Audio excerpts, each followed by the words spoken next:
Assalamualaikum warahmatullahi wabarakatuh.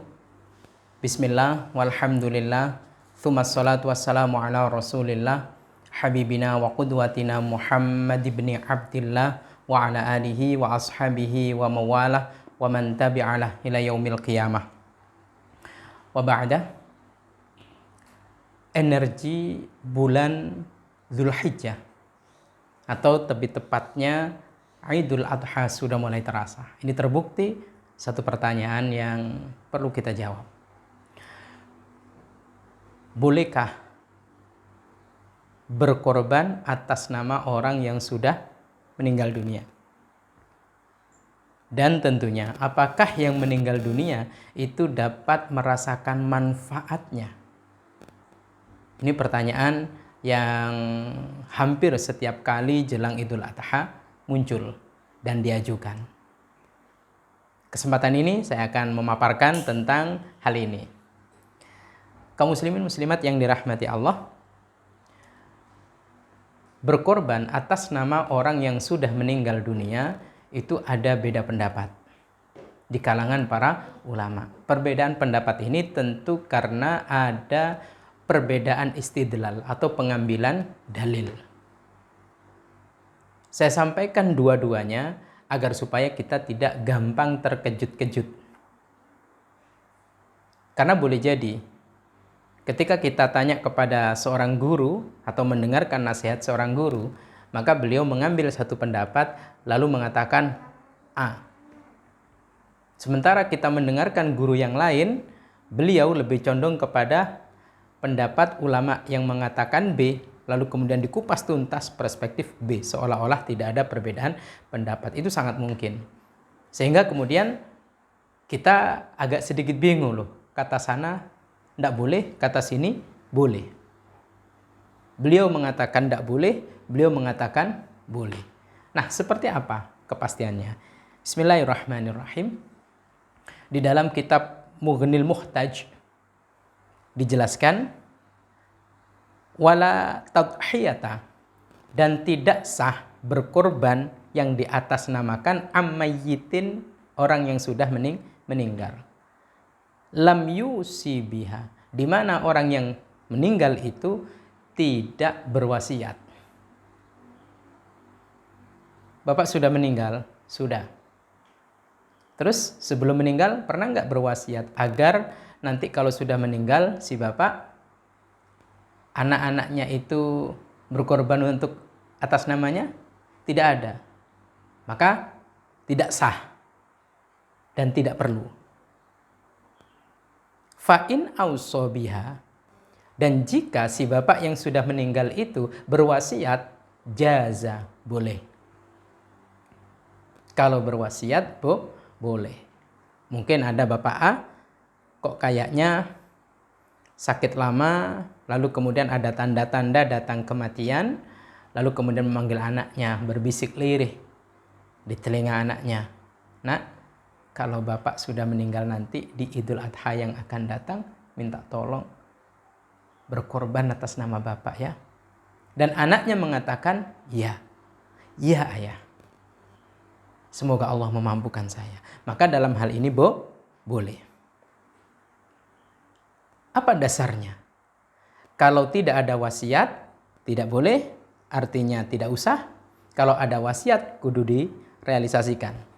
Fafi sunani Abi Dawud, dan di dalam hadis Imam Abu Dawud, wal Baihaqi dan Imam Al Baihaqi, wal Hakim dan Imam Al Hakim, disebutkan anna Ali bin Abi Thalibin, sesungguhnya sahabat Ali bin Abi Thalib, kana yudahi, beliau itu berkorban bikabsyaini an nafsihi, 2 ekor domba untuk dirinya. Wa kabsyaini anin Nabi sallallahu alaihi wasallam, dan 2 ekor domba untuk Nabi sallallahu alaihi wasallam, padahal Nabi sudah meninggal. Waqala, ia berkata, sahabat Ali berkata, inna Rasulullah sallallahu alaihi wasallam amaroni an udhhiya anhu. Rasulullah pernah memerintahkan aku agar supaya aku berkorban atas namanya. Itu. Fa'ana, maka saya udhohi, selalu berkorban anhu atas nama Nabi Shallallahu Alaihi Wasallam abadan, selagi aku masih hidup. Sepeninggal setelah Nabi Shallallahu Alaihi Wasallam wafat, maka sahabat Ali selalu 2 ekor korban, 2 ekor domba untuk dirinya, 2 ekor domba untuk Nabi Shallallahu Alaihi Wasallam. Inilah yang menjadi dasar dan rujukan boleh kalau ada wasiat, seperti Nabi yang memerintahkan sahabat Ali bin Abi Thalib karramallahu wajhah. Tidak perlu kalau memang tidak ada wasiat. Yang kedua boleh secara mutlak. Apakah yang sudah meninggal itu berwasiat atau tidak? Contoh, bapak saya tidak pernah berwasiat, nanti tak siapkan seekor kambing atas nama beliau, sah. Jadi perbedaannya itu kalau tidak ada wasiat. Kalau ada wasiat sepakat. Kalau tidak ada wasiat, pendapat ulama yang pertama berdasarkan hadis dari sahabat Ali bin Abi Thalib karramallahu wajhah tadi mengatakan clear, tidak usah. Kalau pendapat kedua, boleh secara mutlak ada wasiat atau tidak ada wasiat. Disebutkan dalam kelanjutan kitab Mughnil Muhtaj dikatakan tasihhu, sah at-tadhiyatu, berkorban, anil mayyiti, untuk mayit. Wa illam yusi biha, meskipun si mayit tidak pernah berwasiat. Kenapa? Alasannya li'annaha, karena sesungguhnya udhiyah atau korban itu durbun, bagian minas sodaqoti, dari sodakoh. Wahia, sedangkan sodakoh itu tasihu, sah-sah saja, anil mayyiti, untuk mayit, wa tanfa'uhu, dan bermanfaat besar bagi mayit. Karena korban itu bagian dari sodakoh, sedangkan sodakoh itu boleh untuk orang yang sudah meninggal meskipun tanpa wasiat, demikian juga korban, sah dan dapat bermanfaat. Mari kita simak bersama-sama apa sekarang dalil yang digunakan. Sodakoh. Nih, dari sahabat Ani bin Abbas radhiyallahu anhu, dari sahabat Ibnu Abbas, semoga Allah meridhoinya, anna rajulan, ada seorang laki-laki, qala, bertanya kepada Nabi, ya Rasulullah, wahai Rasulullah, inna ummi, sesungguhnya ibuku, tufiyat, telah meninggal dunia. Afayamfa'uha, apakah bermanfaat untuknya intasoddaqtu anha? Ibuku tidak pernah berwasiat, tapi ketika aku sodakoh, apakah bermanfaat bagi dia? Qala, Nabi menjawab tidak dengan banyak kata, cukup satu kata, na'am, boleh. Ya.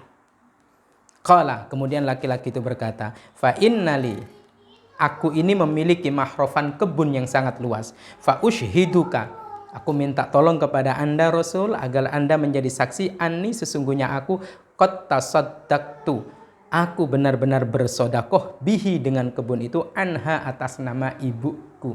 Hadis riwayat Imam Bukhari di nomor urut 2563. Clear, karena sodakoh atas nama orang yang sudah meninggal, terlebih orang tua, itu sah, maka korban yang bagian daripada sodakoh juga sah meskipun tanpa ada wasiat. Sekarang kita putuskan, kita ikut pendapat mana. Kalau memang berwasiat, clear, sepakat, boleh. Tapi kalau tidak wasiat, kalau kita adalah orang yang berpegang teguh dan mengamalkan pendapat yang pertama, dalilnya juga ada, silahkan, berarti tidak perlu. Ya untuk dirinya saja dan keluarganya. Tapi kalau kita ingin rasanya untuk memberikan sedikit bakti kita kepada orang tua kita, yaitu dalam bentuk korban, silahkan mengikuti pendapat yang kedua, clear, dalilnya juga riwayat Imam Bukhari. Sekali lagi saya tegaskan, saya jelaskan 2 pendapat dan 2 referensinya agar kita tidak gampang terkejut-kejut. Supaya kita tidak menyalahkan dan kita menjadi tenang. Oh, melihat dia untuk siapa? Untuk ibu. Ya, itu ada dalilnya kok, ada pendapat ulama juga demikian. Saya mengamalkan ini. Sehingga kemudian kita tidak perlu menyalahkan sesuatu yang ada dalilnya. Semoga bermanfaat. Wallahu a'lam bishawab. Assalamualaikum warahmatullahi wabarakatuh.